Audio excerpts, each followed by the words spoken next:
Hoy tenemos el gusto de presentar a una gran amiga, a una persona que tengo el gusto de conocer hace ya algunos añillos y que para mí es una incansable promotora del arte en San Luis Potosí. Tengo el gusto de presentarles a Ana Neumann. ¿Qué tal? Muy buenas tardes. Sofía, me da muchísimo gusto que estés aquí. Es su casa, la casa de todos ustedes.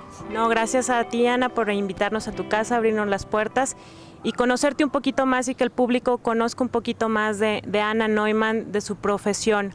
¿Cómo se define Ana Neumann? Poeta, hacedora de cuentos, artista, comunicadora.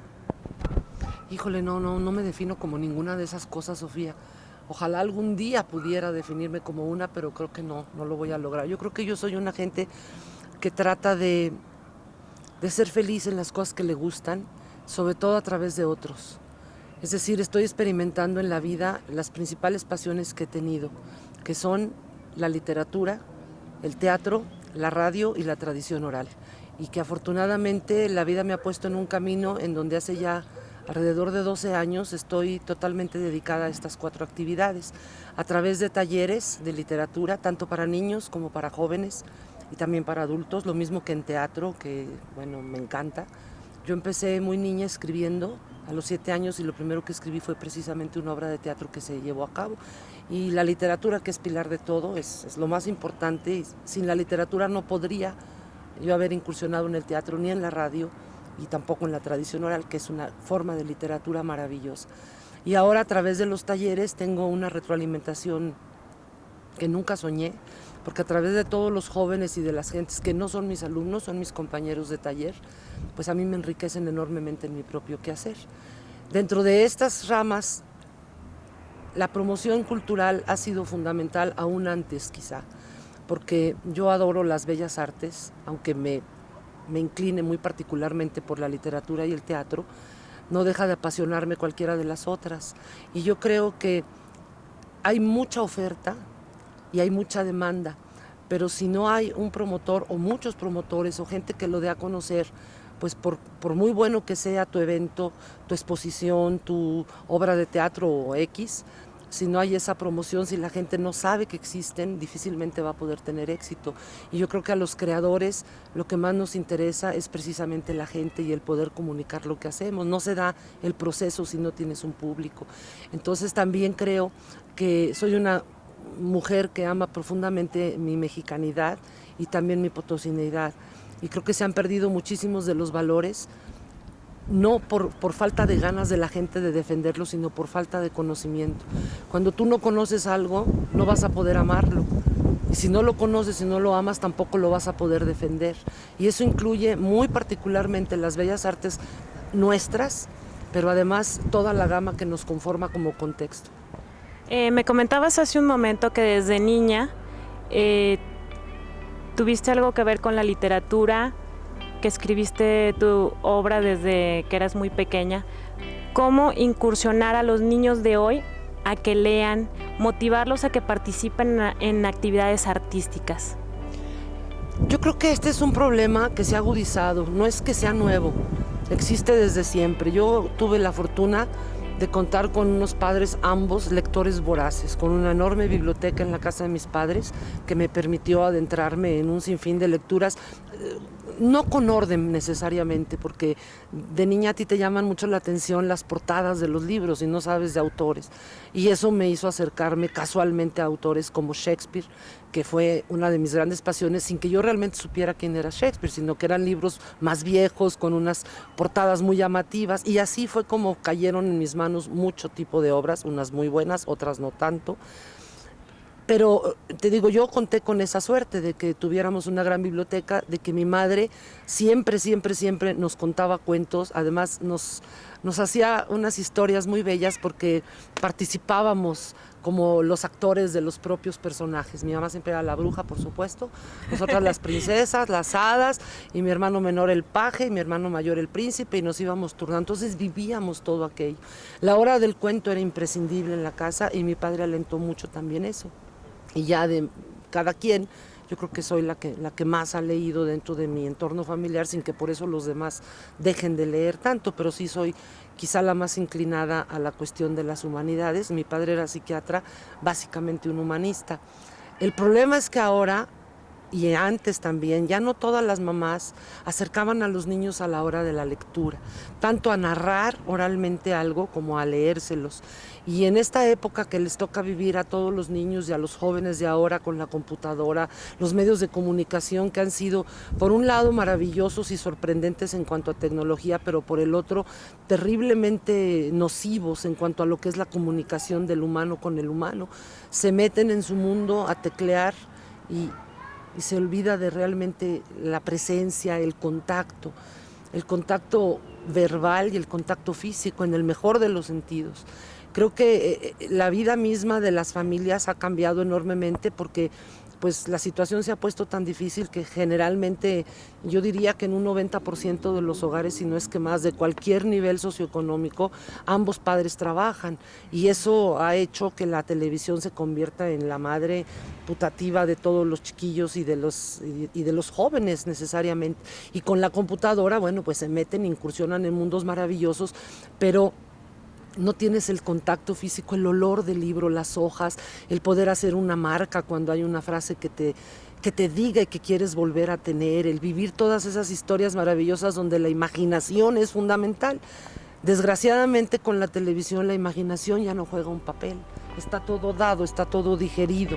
Yo no, como niño no puedo ni siquiera imaginarme cómo es el monstruo porque el monstruo está físicamente presente.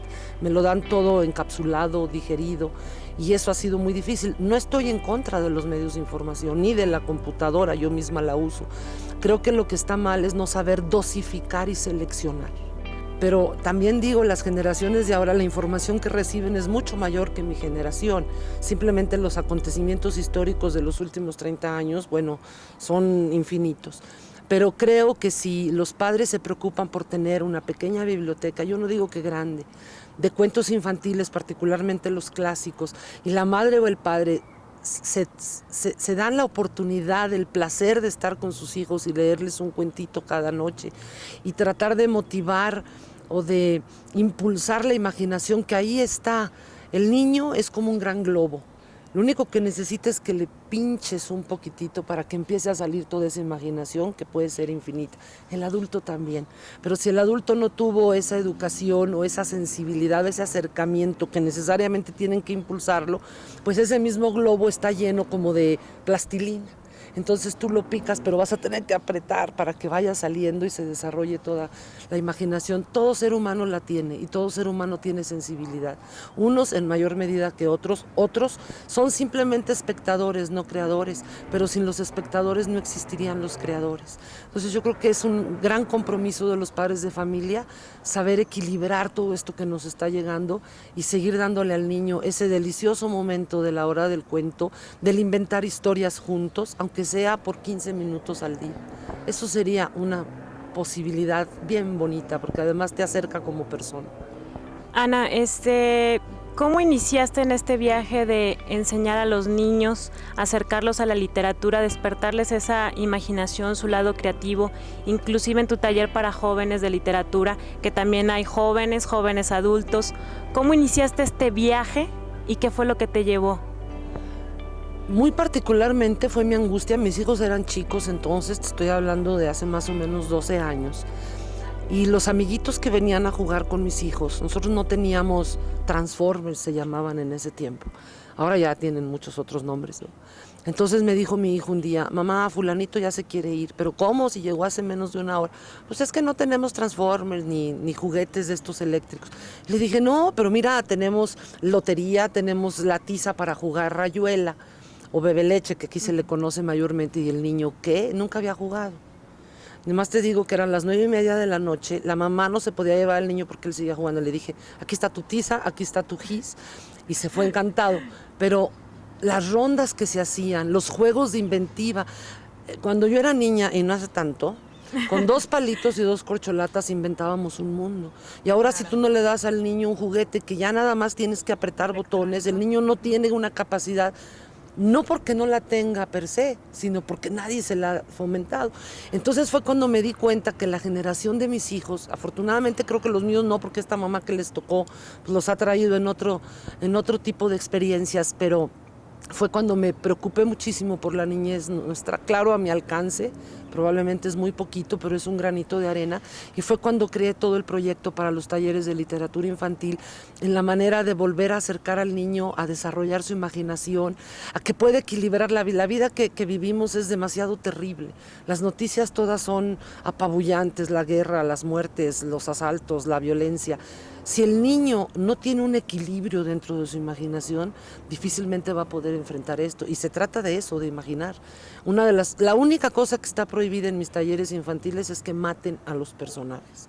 Y me decía un niño ya hace más años, pero es que es el malo, claro, siempre va a haber el malo, pero hechízalo o castígalo. ¿Por qué no lo pones a limpiar todo el castillo con la lengua? ¿Qué? Bueno, no es más castigo. Crea y motiva tu imaginación para cosas positivas, para enseñanzas y no apretar un botón y matar 1000 mundos. Y de ahí pues fue creciendo. Primero fue el de literatura, por eso se llama Taller Infantil de Literatura Grimm. Crece el de teatro y no le quise cambiar el nombre. El de teatro también empezó como infantil.